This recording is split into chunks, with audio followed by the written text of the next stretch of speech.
बच्चों आज मैं आप लोगों के साथ एक चैप्टर स्टार्ट कर रहा हूँ। चैप्टर का नाम क्या है? रेवेन्यू। ये माइक्रो इकोनॉमिक्स की यूनिट नंबर 3 का एक छोटा सा चैप्टर है जिसे हम कहते हैं सबसे इजी चैप्टर पूरी इकोनॉमिक्स का। ठीक है, हार्डली 20 से 30 मिनट्स का चैप्टर है। बस ये वीडियो देख लो, आपको पूरा चैप्टर तैयार हो जाएगा। तो आप लोग मेरे साथ ये चैप्टर करेंगे? Yes sir. तो स्टार्ट करते हैं रेवेन्यू चैप्टर के साथ। यूनिट नंबर 3 का चैप्टर है रेवेन्यू। रेवेन्यू का मीनिंग क्या होता है? ये एक नॉर्मल वर्ड है रेवेन्यू। रेवेन्यू का मतलब क्या होता है? इनकम। अगर हम डिक्शनरी मीनिंग देखेंगे तो इसका मीनिंग होता है इनकम, लेकिन हमें तो इकोनॉमिक्स पढ़ने, इकोनॉमिक्स में मीनिंग लिखना होता है। तो रेवेन्यू का मतलब क्या होता है? किसी भी चीज़ को सेल करने से, जो भी मेरे को अमाउंट रिसीव होता है उसे क्या बोलते हैं? रेवेन्यू। जैसे बच्चों ये पेन है, ये पेन मैंने 10 रुपये का बेचा तो मुझे 10 रुपये क्या हुए होंगे? रिसीव। तो मेरे लिए क्या हो गया? रेवेन्यू। लिखो रेवेन्यू का मीनिंग क्या होता है। Revenue is the amount receipt. Revenue is the amount receipt. Revenue is the amount receipt. एक minute. Revenue is the amount receipt. Revenue is the amount receipt from the sale of an output. Revenue is the amount receive from the sale of an output. ये किसका meaning होता है? Revenue का। क्या meaning होता है revenue का? जो भी मुझे अमाउंट रिसीव होता है किसी भी आउटपुट को सेल करने से, वो क्या होता है मेरे लिए? रेवेन्यू। क्या इसके अंदर प्रॉफिट और लॉस की वैल्यू इंक्लूड होती है कि नहीं होती? होती है। सर कैसे? देखो मैंने 10 रुपये का पेन बेचा तो इसके अंदर कॉस्ट भी कवर होगी, प्लस जो मुझे प्रॉफिट हो रहा है वो भी क्या होगा? कवर। तो याद रखना रेवेन्यू का मतलब क्या है? जो भी मेरे को अमाउंट रिसीव होता है किसी भी आउटपुट को सेल करने से, वो पूरी वैल्यू क्या होती है? इंक्लूड। अब यहाँ तक कोई दिक्कत तो नहीं है? समझ आ गया रेवेन्यू का मीनिंग। नेक्स्ट मैं बात करता हूँ, वर्ड आता है टीआर। क्या वर्ड आता है? टीआर। टीआर की फुल फॉर्म क्या होती है? Total revenue. क्या होता है? Total revenue. टोटल रेवेन्यू का मतलब क्या होता है? सुनना बच्चों, टोटल रेवेन्यू क्या होता है। देखो मैंने 10 रुपये का एक पेन बेचा और 20 पेन बेचे, मेरी टोटल इनकम कितनी हुई? 200। मैंने 10 पेन बेचे और 20 पेन बेचे, 10 रुपये का एक है, मेरी टोटल इनकम कितनी हुई? 200। 200 रुपये कैसे निकाला? 200 रुपये कैसे निकाला? ठीक है नहीं, 200 रुपये कैसे निकाला? Price into quantity. तो टोटल रेवेन्यू का मतलब क्या होता है? जितनी भी टोटल यूनिट में सेल कर रहा हूँ उन सबको सेल करने से टोटल मेरे को क्या हो रही है? इनकम रिसीव हो रही है, वो मेरे लिए क्या होती है? Total revenue. जल्दी से नोट करो टोटल रेवेन्यू का मीनिंग क्या होता है बच्चों, करना ज़रा। टोटल रेवेन्यू का मीनिंग क्या होता है? Total revenue is the total amount received. Total revenue is the total amount received. Total revenue is the total amount received या received from the sale of from the sale of from the sale of all the units of an output। From the sale of all the units of an output, ये है total revenue. Total revenue का formula क्या होता है? Total revenue is the total amount received from the sale of total units of an output. ठीक है, अभी तुमने बताया इसका फॉर्मूला क्या होता है टोटल रेवेन्यू का? Price into quantity. क्या फॉर्मूला होता है टोटल रेवेन्यू का? Price into quantity. हाँ जी, टोटल रेवेन्यू का फॉर्मूला क्या होता है? Price into quantity. ये टोटल रेवेन्यू का फॉर्मूला होता है। क्या फॉर्मूला होता है? Price into quantity. ठीक है जी। जैसे मैंने 20 पेन बेचे, 10 रुपये का एक पेन है, मेरी टोटल इनकम कितनी हुई? 200। तो वो मेरे लिए क्या हो गया? टोटल रेवेन्यू हो गया। तो टोटल रेवेन्यू निकालना आ गया। कैसे निकालते हैं? ठीक है जी। नेक्स्ट वर्ड देखो क्या आता है। नेक्स्ट वर्ड देखो बच्चों क्या आता है? Average revenue. क्या वर्ड आता है next? Average revenue.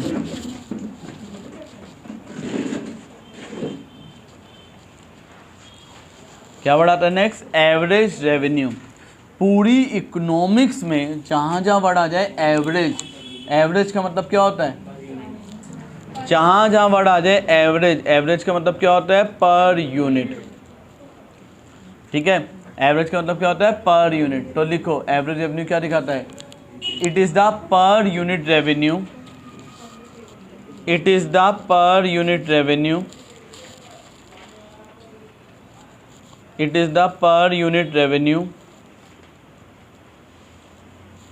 From the sale of an output.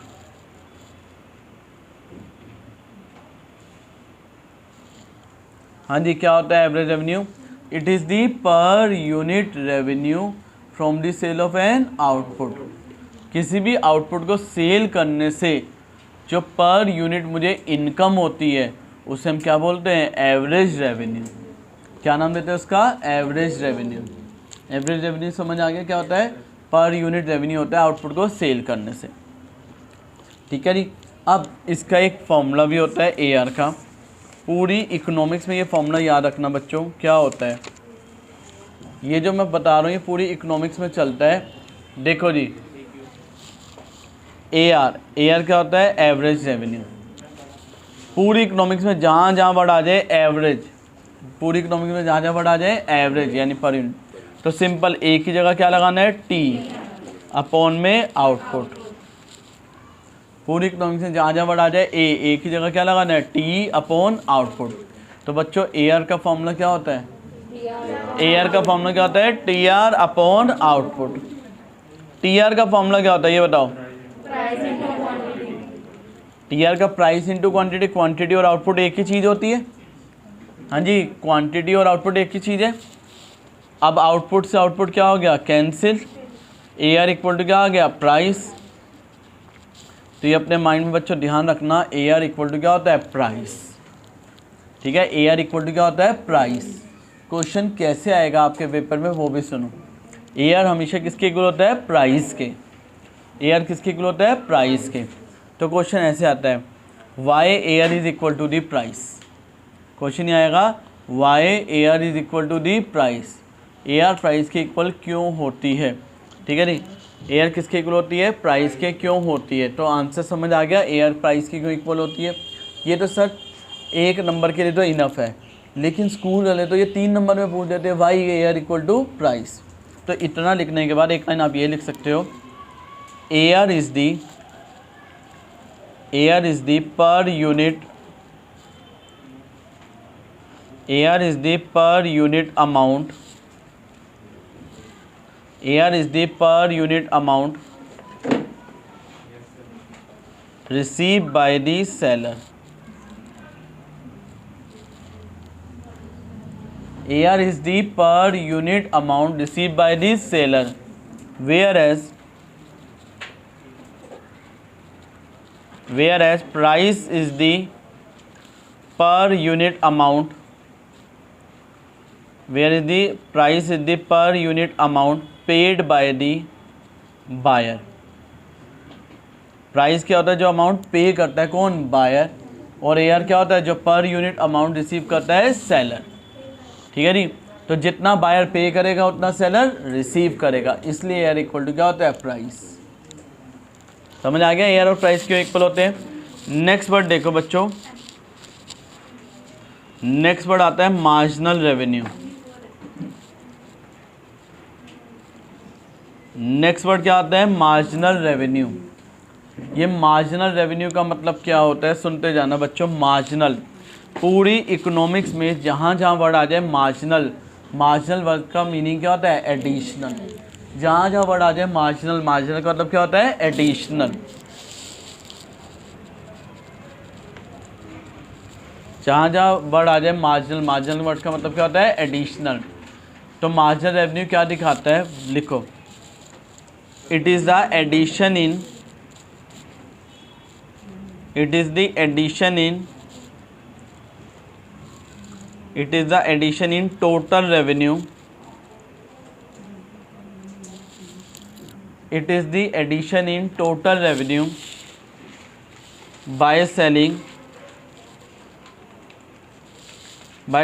one additional unit, by selling one additional unit।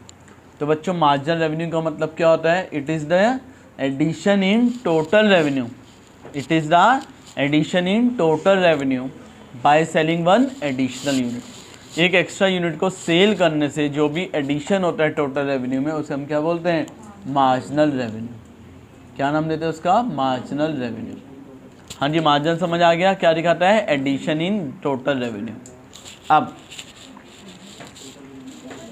MR, हाँ जी MR की फुल फॉर्म क्या होती है? Marginal revenue. MR क्या होता है? Marginal revenue. इसका फॉर्मूला क्या होता है? TRN minus TRN minus 1। मैंने कई चैप्टर में ये n वाला कंसेप्ट डिस्कस किया आपके साथ।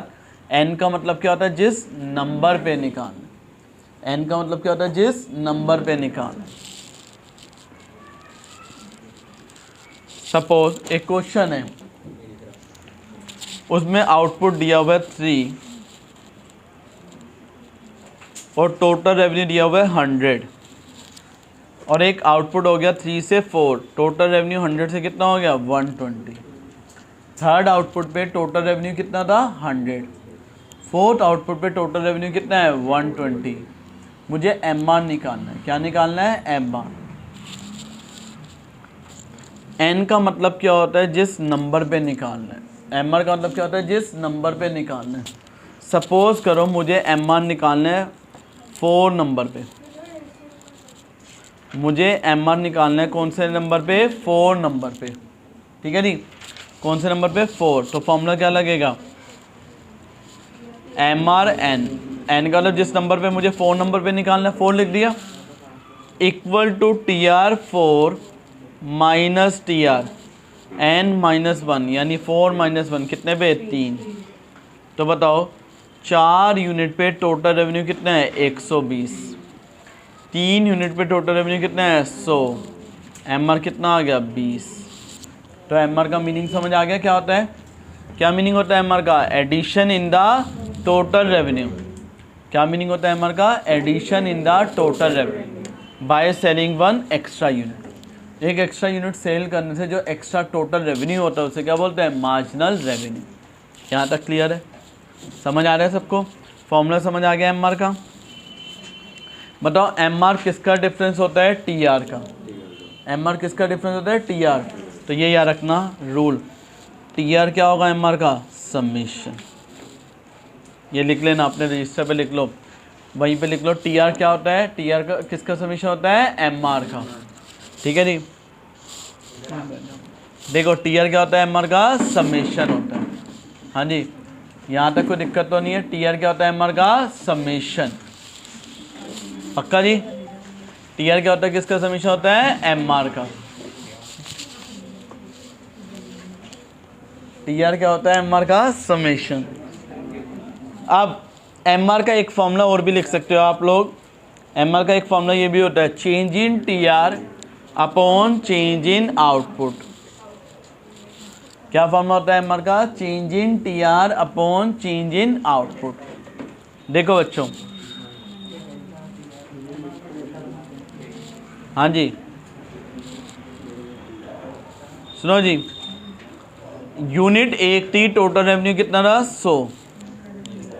हाँ, यूनिट 1 थी, टोटल रेवेन्यू कितना था? 100।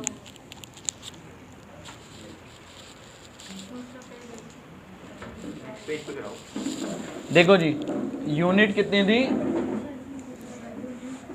देखो जी, यूनिट कितनी थी? 1। टोटल रेवेन्यू कितना था? 100। यूनिट कितनी हो गई? 4। टोटल रेवेन्यू कितना हो गया? 130 हो गया। ठीक है जी, यूनिट कितनी थी? 1। टोटल रेवेन्यू कितना था? 100। यूनिट 4 हो गई, टोटल रेवेन्यू कितना हो गया? 130। मुझे MR निकालना है। क्या निकालना है? MR। MR का कौन सा फॉर्मूला लगेगा? ये वाला तो यूज़ हो ही नहीं सकता यहाँ पे। तो MR का दूसरा फॉर्मूला क्या होता है? Change in TR। हाँ जी, MR का दूसरा फॉर्मूला क्या लगता है? Change in TR। बताओ TR में कितना चेंज आ रहा है? 30। यूनिट्स पे कितना चेंज आ रहा है? 3। 30 अपॉन 3 कितना हो गया? 10। सर हमें कैसे पता चलेगा कौन से फॉर्मूले से करना है? देखो ये फॉर्मूला तो हर जगह लगता है, हर जगह। चाहे यहाँ भी चेक कर लो, देखो यहाँ भी चेक कर लो, TR में कितना चेंज आ रहा है? 20 का। यूनिट्स में 1, 20 अपॉन 1 कितना आ गया? 20। ठीक है। लेकिन ये वाला फॉर्मूला वैसे हमारा मेन फॉर्मूला होता है, लेकिन स्कूल वाले टीचर ना जानबूझ के यूनिट्स 1 से सीधा 4 दे देते हैं, तो ऐसे को हम इससे सोल्व नहीं कर सकते, तो उसके लिए ये फॉर्मूला होता है। तो एम आर टी आर के सारे फॉर्मूले समझ आ गए। क्या फॉर्मूला होता है एम आर का? Change in T R upon change in output. और टी आर क्या होता है एम आर का? समेशन। और ए आर इक्वल टू क्या होता है? प्राइस। यह क्लियर है? ये बेसिक फॉर्मूले अभी हमने सीखे हैं। Change in T R upon change in output. T R में कितना चेंज है? 30। टी आर में कितना चेंज है? 30। आउटपुट में कितना चेंज है? 3। तो 30 अपॉन 3 कितना आ गया? 10। चलो बच्चों, अब हम बात करते हैं रेवेन्यू में 2 केसेस आते हैं, नोट करना जल्दी से मेरे साथ साथ। देखो भाई, रेवेन्यू में 2 केसेस। आपको एक काम करना है, पेज को 2 पार्ट्स में डिवाइड करना है। एक पार्ट है परफेक्ट कंपटीशन, एक पार्ट है परफेक्ट कंपटीशन,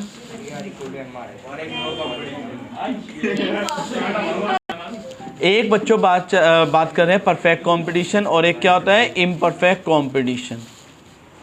देखो, जिन बच्चों ने मार्केट चैप्टर पढ़ लिया होगा, मार्केट में परफेक्ट कंपटीशन भी इम्परफेक्ट में। जिन बच्चों ने नहीं पढ़ा ये चैप्टर, वो इतना याद रखना, मार्केट यूनिट नंबर 4 में एक चैप्टर है जिसमें हम ये पूरी मार्केट पढ़ते हैं, परफेक्ट क्या होता है, इम्परफेक्ट। तो बच्चों एक चीज़ ध्यान रखना, परफेक्ट कंपटीशन वो मार्केट होती है जहाँ पे प्राइस क्या रहता है? सेम।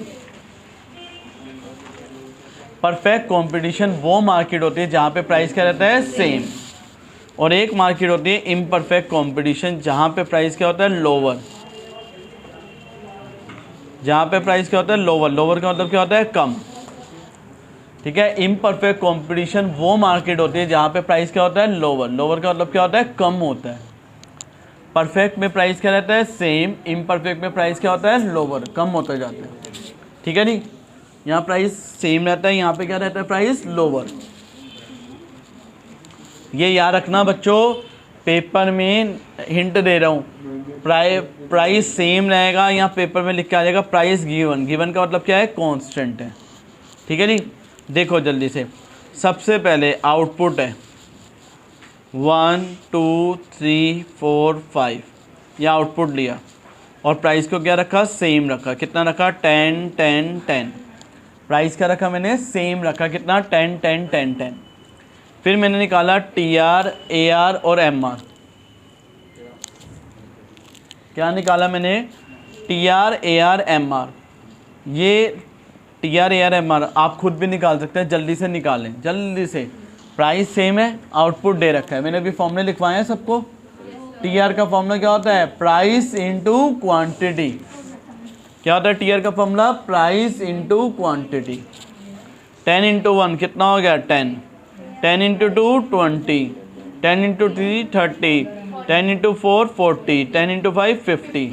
ये मैंने टी आर निकाल लिया बच्चों। हाँ जी, क्या निकाल लिया मैंने? T are. क्लियर है? अब ए आर। ए आर किसके इक्वल होता है? प्राइस के। अभी सिखाया था, ए आर इक्वल टू क्या होता है? प्राइस। और ए आर का फॉर्मूला क्या होता है? T are upon output. कितना आ गया? 10 10 10 10 10। ए आर आ गया। ए आर के बाद नेक्स्ट क्या निकालते हैं? M R. एम आर किसका डिफरेंस होता है? टी आर का। हाँ जी, एम आर किसका डिफरेंस होता है? T R. 10 minus 0 10, 20 minus 10 10, 30 minus 20 10, 40 minus 30 10, 50 minus 40 10। ये मैंने ए आर और क्या निकाल लिया? M R. हाँ जी, यहाँ तक कोई इश्यू तो नहीं है? अच्छा जी, अब ये कौन सा केस है बच्चों? इम्परफेक्ट कंपटीशन का। परफेक्ट समझ आ गया? परफेक्ट वो होता है जहाँ प्राइस क्या रखा था हमने? सेम। अब अगला केस कौन सा होता है? Imperfect competition. अगला केस कौन सा होता है? Imperfect competition. इम्परफेक्ट कंपटीशन वो होता है जहाँ पे प्राइस लोअर होता है। इम्परफेक्ट वो केस होता है जहाँ पे प्राइस क्या होता है? लोअर। 10 9 8 7 6 5 4 3। यहाँ पे प्राइस क्या होता जा रहा है? लोअर। लोअर का मतलब क्या होता जा रहा है? कम होता जा रहा है। मुझे निकालना क्या है? टी आर, ए आर और एम आर। क्या निकालना है? टी आर, ए आर और M R. Price into output क्या आ गया टी आर, 10, 18, 24, 28, 30, 30, 28, 24, ये मेरा आ गया टी आर। ये क्या आ गया मेरा टी आर। अब टी आर के बाद मैं क्या निकालूंगा ए आर। टी आर के बाद क्या निकालूंगा ए आर। ए आर का फॉर्मूला क्या होता है T are upon output. A R का फॉर्मूला क्या होता है टी आर अपॉन आउटपुट। 10, 9, 8, 7, 6, 5, 4, 3, ये मेरा आ गया ए आर। हाँ जी, ये क्या आ गया मेरा ए आर। ए आर का जो डिफरेंस होता है वो क्या होता है एम आर। ए आर का जो डिफरेंस होता है वो क्या होता है एम आर। ए आर का डिफरेंस क्या होता है एम आर। एम आर कितना आ रहा है वो देखो बच्चों, 10, 8, 6, 4, 2, 0, -2। ये मेरा एम आर आ गया। कैसे निकाला एम आर समझ आ गया।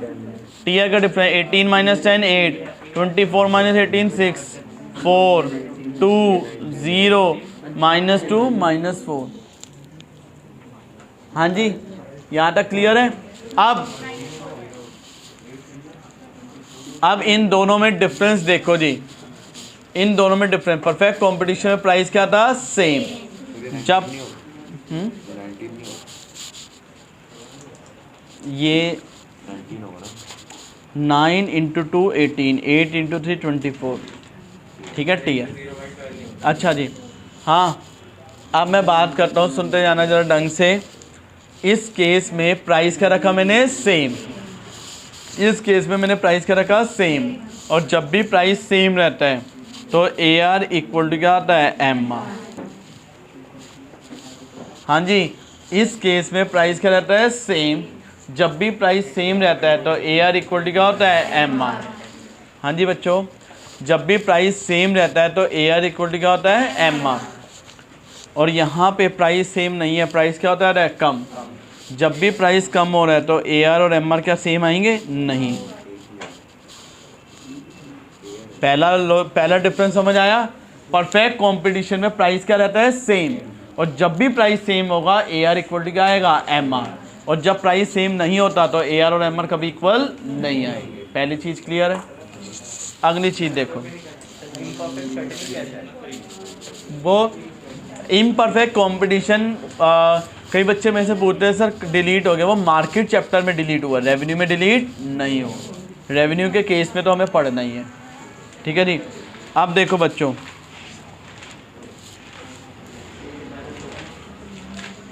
हाँ जी, हाँ सुनते जाना जरा ढंग से बच्चों। देखो परफेक्ट कंपटीशन में ए आर एम आर और प्राइस तीनों क्या आ रहे हैं सेम। 2018 बोर्ड का कंपार्टमेंट का पेपर आया था, उसमें एक 1 मार्क का बहुत बढ़िया क्वेश्चन पूछा पेपर सेटर ने इससे। तब ये क्वेश्चन पूछा था under which market A R M R price remain constant. तो कौन सी मार्केट में था परफेक्ट। एक सेट में तो ये दे दिया, एक सेट में क्वेश्चन दिया under perfect competition. Option A R is constant, option B M R is constant, option C price is constant और option D all of the above. क्या था आंसर ऑल ऑफ। तो याद रखना परफेक्ट कंपटीशन में A R M R price तीनों क्या होते हैं कांस्टेंट और तीनों इक्वल होते हैं। बताओ जब तीनों इक्वल होंगे पैरेलल टू क्या बनेंगे एक्स एक्सिस, क्योंकि तीनों की वैल्यू क्या है कांस्टेंट है।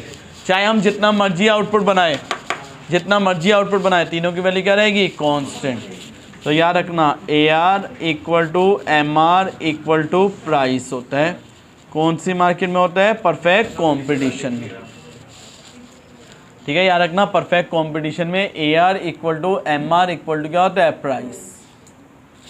यहाँ पे आपको जरूर लिखना है ये किसका डायग्राम बना रही है, ए आर एम आर का और प्राइस का। तो यहाँ पे लिख दो ये कौन सा एक्सिस है वाई एक्सिस, ये ओरिजिन और ये कौन सा एक्सिस है एक्स एक्सिस, ठीक है नहीं। तो परफेक्ट कंपटीशन में बच्चों ये पॉइंट याद रखना कि परफेक्ट कंपटीशन में A R equal to M R equal to price होता है। हाँ जी, यहाँ तक लिख लिया। अब एक चीज़ देखो जी, ये तो परफेक्ट में ए आर एम आर और प्राइस का हो गया।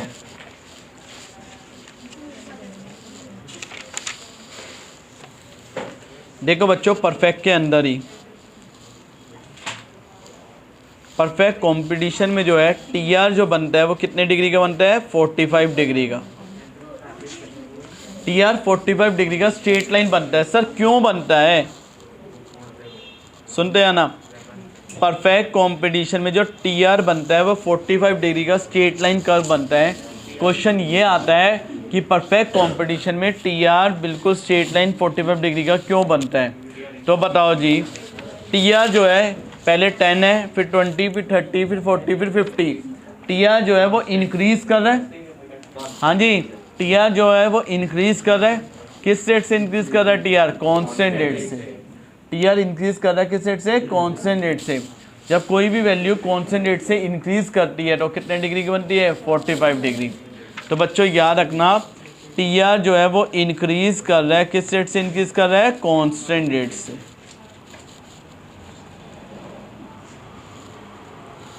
टी आर जो है वो इंक्रीज कर रहा है किस रेट से? इंक्रीज कर रहा है कॉन्स्टेंट रेट से। क्यों कर रहा है? टी आर इंक्रीज कर रहा है कॉन्स्टेंट रेट से, उसकी वजह से it is the due to this T R is a कैसा कर्व बनता है? T R is a 45 degree straight line curve. अरे स्ट्रेट लाइन बोल दो। T R is a 45 degree straight line. ठीक है जी, ये परफेक्ट में ही है। ठीक है जी, इसी के नीचे सुनो, समझ आ गया जी? परफेक्ट कंपटीशन पूरा, कोई इश्यू तो नहीं है परफेक्ट में। परफेक्ट में क्या याद रखना? प्राइस क्या रहता है? Same. A R equal to M R equal to price होता है, और टी आर जो है वो इंक्रीज करता है किस रेट से? कॉन्स्टेंट। ठीक है, एक वर्ड और बता देता हूँ, ये वैसे मार्केट का पॉइंट है, मार्केट में भी मैंने बोला हुआ है, यहाँ भी बता देता हूँ। बच्चों याद रखना, ए आर कर्व को डिमांड कर्व कहते हैं। ए आर कर्व को क्या कहते हैं? Demand curve. यहाँ पे ए आर पैरेलल टू कौन से एक्सिस है? X axis. और demand curve parallel to X axis कौन से केस में होता है? यहाँ पे A R curve parallel to क्या है? एक्स एक्सिस है। बताओ जी, demand curve parallel to X axis कौन से केस में होगा? जब डिमांड कैसी होती है? Perfectly elastic. तो याद रखना, परफेक्ट कंपटीशन, ये वैसे मार्केट चैप्टर का पॉइंट है, यहाँ बता रहा हूँ ताकि तुम्हें वहाँ भी हेल्प कर जाए। तो याद रखना, परफेक्ट कंपटीशन में जो डिमांड होती है वो कैसी होती है? Perfectly elastic. ठीक है, ऐसे बोलेगा, under perfect competition which degree of elasticity of demand is there. ठीक है जी, ले लो। देखो जी, यहाँ तक क्लियर है? तो यहाँ पे जो उसकी डिमांड होती है वो कैसी होती है? Perfectly elastic. ये कौन सा केस है? Perfect competition. कौन सा केस है? Perfect competition. अब हम बात करते हैं बच्चों कौन सी मार्केट की? इम्परफेक्ट की। सुनते हैं ना, अब हम कौन सी मार्केट की बात कर रहे हैं? इम्परफेक्ट। चेक करते हैं इम्परफेक्ट में। देखो जी, इम्परफेक्ट में देखो, ए आर एम आर दोनों सेम है।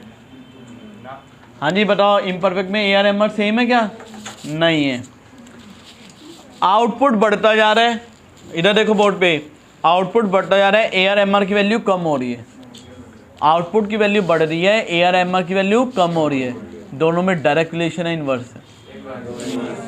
जब भी दो चीज़ों में इनवर्स रिलेशन होगा, स्लोप डाउनवर्ड बनेगा, अपवर्ड बनेगा। तो याद रखना, A R M R both are downward sloping curve. A R M R both are downward sloping curve.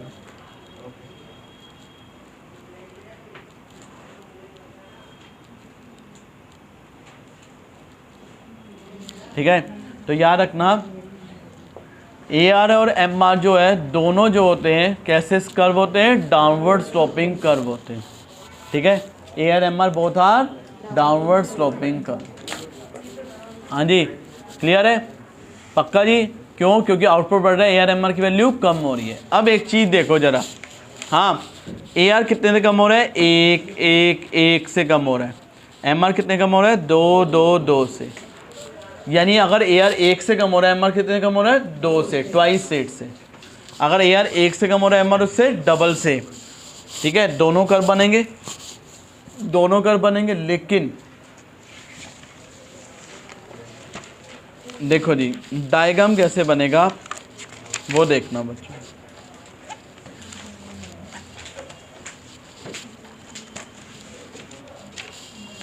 देखो जी इम्परफेक्ट के डायग्राम कैसे बनते हैं। इम्परफेक्ट में ये मेरा एम आर गया, इम्परफेक्ट में क्या बना, ये मेरा एम आर डाउनवर्ड स्लोपिंग बना, सॉरी ये एयर कर लो, ये एयर कर लो, एयर कभी भी याद रखना जीरो नेगेटिव नहीं होता। ये एयर है, एयर का जो हाफ होता है ये एयर है, एयर का जो हाफ होगा वो क्या होगा, एम आर। ये मेरा एयर है, सुनते हो ना, ये क्या है मेरा एयर, एयर का जो हाफ होगा वो मेरा क्या होगा, एम आर।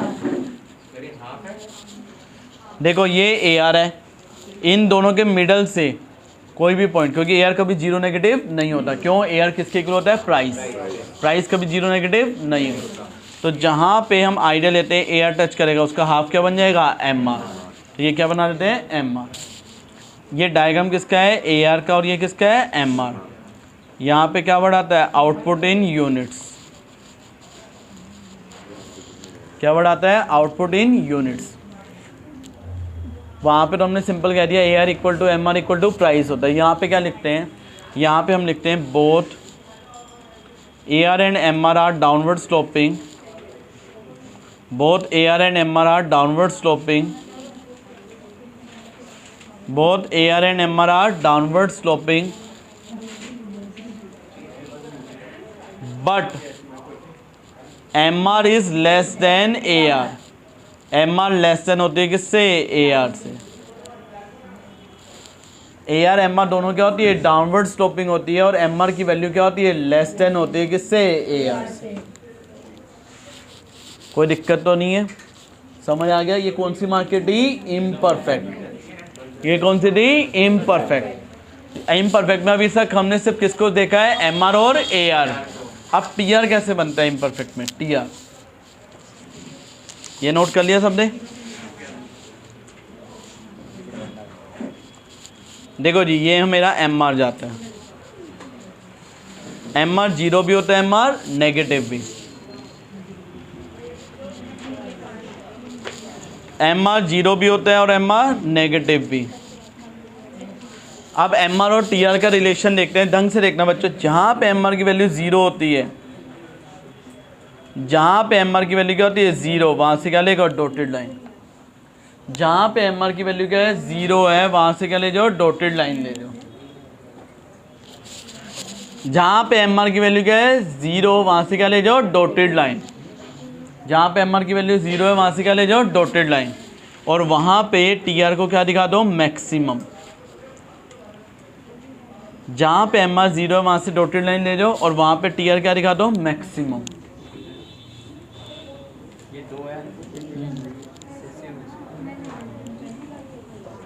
ठीक है जी,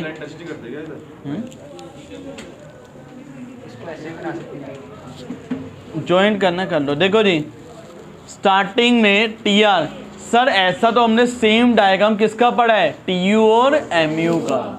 कंज्यूमर इक्विलिब्रियम देखा हो तो उसमें टी यू एम यू का सेम डायग्राम बनता है। अब हम किसका बना रहे हैं, टी आर और एम आर का। देखो टी आर और एम आर का क्या रिलेशन होता है, देखना। स्टार्टिंग में टी आर राइज करता है, हाँ जी, स्टार्टिंग में टी आर क्या करता है, राइज। टी आर राइज करता है जब एम आर की वैल्यू क्या होती है, पॉजिटिव। टी आर राइज करता है जब एम आर की वैल्यू क्या होती है, पॉजिटिव। टी आर क्या होता है, मैक्सिमम, जब एम आर क्या होता है, ज़ीरो। टी आर मैक्सिमम होता है जब एम आर क्या होता है, ज़ीरो। टी आर फॉल करता है जब एम आर क्या होता है, नेगेटिव। ठीक है, टी आर एम आर का रिलेशन समझ आ गया। ये जनरल रिलेशन होता है, अगर इम्परफेक्ट बोले तब भी, कुछ ना बोले, टी आर एम आर पूछे तब भी यही बनेगा। क्या होता है टी आर एम आर का रिलेशन, टी आर क्या करता है, राइज, जब एम आर की वैल्यू क्या होती है, पॉजिटिव। टी आर मैक्सिमम होता है जब एम आर क्या है, ज़ीरो। टी आर फॉल करता है जब एम आर क्या होता है, नेगेटिव। और same to same relation T U और एम यू का होता है। ठीक है जी, अगला देखो इसके अंदर डायग्राम क्या आता है। टी आर एम आर का समझ आ गया, कोई दिक्कत तो नहीं है।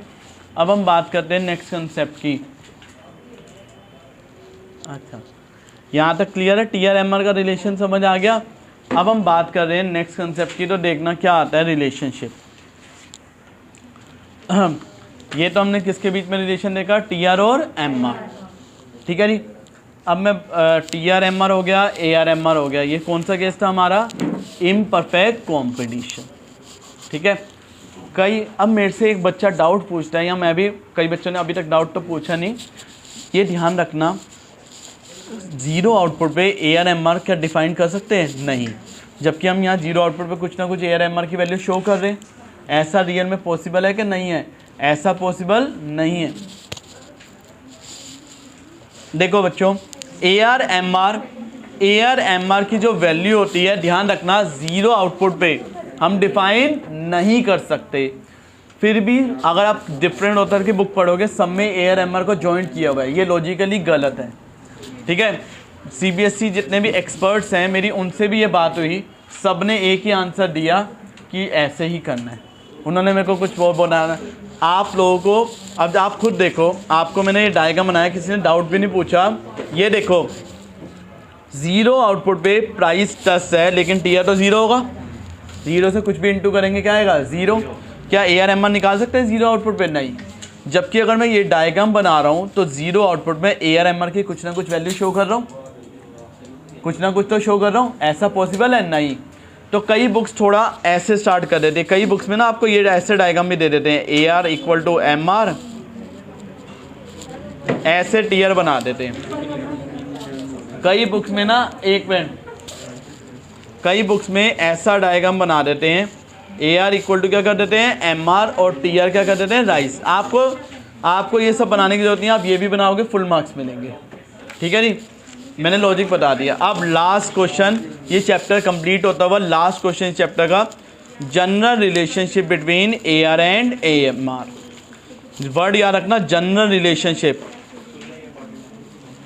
जनरल रिलेशन अगर पेपर में कुछ ना लिखा हो, ये नहीं लिखा परफेक्ट है, इम्परफेक्ट है, सिंपल दे दिया ए आर एम आर में रिलेशन बताओ, तो ये जनरल लगता है। अगर पेपर में कुछ ना लिखा हो, सिंपल लिखो जनरल रिलेशनशिप बताओ, तो ये कौन सा बनाएंगे, ए आर और एम आर। तो देखो बच्चों,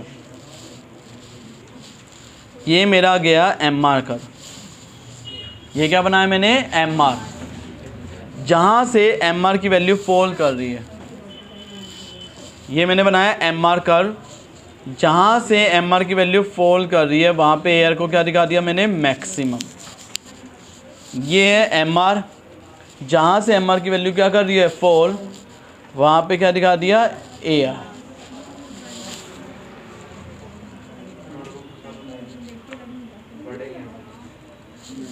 हाँ जी, यहाँ तक कोई दिक्कत तो नहीं है, हाँ जी, यहाँ तक क्लियर है।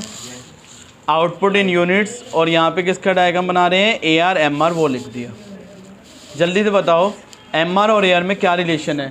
सर ऐसा सेम डायग्राम हमने पढ़ा था, किसका पढ़ा था, प्रोडक्शन में, एपी और एमपी। तो प्रोडक्शन चैप्टर में सेम डायग्राम एपी एमपी का है, और यहाँ पे जनरल रिलेशन किसका है, ए आर और एम आर। तो देखो स्टार्टिंग में एम आर ज़्यादा है किससे, ए आर से, एम आर स्टार्टिंग में देखो एम आर ज़्यादा किससे, ए आर से, ए आर क्या कर रहा है, राइस। एम आर ज़्यादा ए आर से, ए आर क्या कर रहा है, राइस। एम आर और ए आर दोनों क्या हो रहे हैं, इक्वल। ए आर क्या है, maximum and constant. A R क्या है, maximum and constant. M R less than A R है, ए आर क्या कर रहा है, fall. M R less than A R है, ए आर क्या कर रहा है, फॉल। तो ये किसके बीच में रिलेशन पड़ा है, ए आर और एम आर। ए आर क्या है, मैक्सिमम एंड कांस्टेंट। हाँ जी, समझ आ गया। ये चैप्टर तो यहाँ पे फिनिश होता है। अब इसके क्वेश्चन कैसे आते हैं, मेरी बुक है, बुक माइक्रो, जिन बच्चों के पास मेरी बुक है, मेरी बुक का पेज नंबर 219, देखो इतना सा चैप्टर है जो आपको याद करना है, बस ये चैप्टर कंप्लीट। जो मैंने आपको सारा लिखवाया है वो यही चैप्टर है, मैंने एज इट इज़ आपको सब कुछ लिखवा दिए, बनवा दिए। आपका ये चैप्टर कंप्लीट होता है। लेकिन इस चैप्टर के क्वेश्चन कैसे आते हैं सर, उसकी तो बता दो, क्योंकि इसके 1 मार्कर क्वेश्चन हमें अटेंड करने में प्रॉब्लम होती है। मेरे को पता है बच्चों आपको प्रॉब्लम होती है, तो इसलिए एक मिनट जल्दी से हम इसके कुछ क्वेश्चंस की बात करते हैं। क्या देखो जी, एक मिनट देखो जी, कुछ क्वेश्चन आपको पेज नंबर 226 पे मिल जाएंगे। ये सारे इसी चैप्टर के क्वेश्चन है, जल्दी से सारे बच्चे डिस्कस करते जाएंगे, बताते जाएंगे। इन इम्परफेक्ट कॉम्पिटिशन, एक मिनट,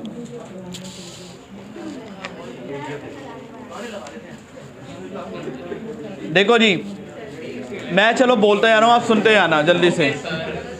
सुनो, पेज नंबर 226 है मेरी बुक का। वैसे इम्परफेक्ट कॉम्पिटिशन में टीआर मैक्सिमम होता है, MR will be. Imperfect competition में टीआर मैक्सिमम होता है, एमआर क्या होगा उस टाइम पे, बताओ जल्दी से। टीआर मैक्सिमम होता है, एमआर क्या होता है, 0। अगला question, a firm can sell eight the same price ₹10। A firm can sell eight the same price ₹10।